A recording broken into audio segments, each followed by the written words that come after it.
ہوتا ہے نا, معصوم کی تو کہی نہیں جا سکتی بات, لیکن غیر معصوم ایسے جوان ایسے ہیں اگر کسی ایک لشکر میں جمع ہو جاتے ہیں تو ان کا کوئی مقابلہ نہیں کر سکتے. ان میں ایک ہے مسلم ابن عقیل, دوسرے تھے عبداللہ ابن کعب, اور تیسرے ہیں ابو القاسم. یعنی یہ جو مخصوص من اللہ معصوم نہیں ہے, لیکن اگر کسی لشکر میں جمع ہو جائے تو کوئی بھی بندہ اور اشر کا مقابلہ نہیں کر سکتا. اور امام نے کیا کیا, چونکہ جنگ مقصد نہیں تھا, اگر جنگ مقصد ہوتا تو اکیلے امام نے جنگ جب آخر میں کی, جب سارے شہید ہو گئے ہیں نا, تو امام نے جب تلوار یہاں سے نکالی اور کہا, حضرت وہ شعار اور پوری ایک مرثیہ ہے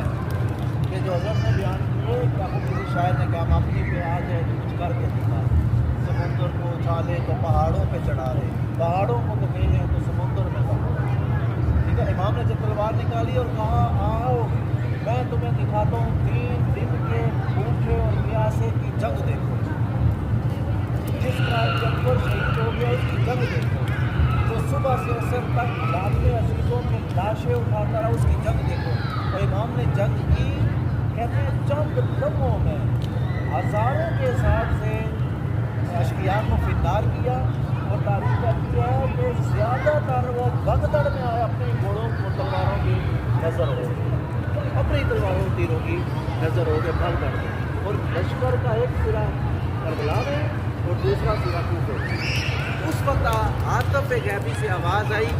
کہ اے حسین تو نے شہادت نہیں لینی. امام نے فرمایا کیوں نہیں, پروردگار میں نے شہادت لینی, آپ راست شہادت نہیں ملے گی. پھر اس وقت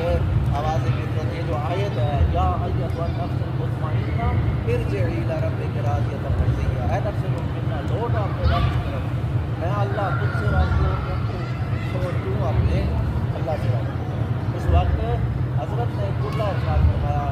ان کان دین و جدی لم یستقم فیا سیدکم دینی, اگر میرے نانے کا دین ہے میرے قتل میں نامہ نہیں بچتا, آؤ تیروں اور تلواروں میں حسین حاضر. امام نے تلوار بیان کر رکھی, پھر اشقیاء میں جس کے ہاتھ میں دین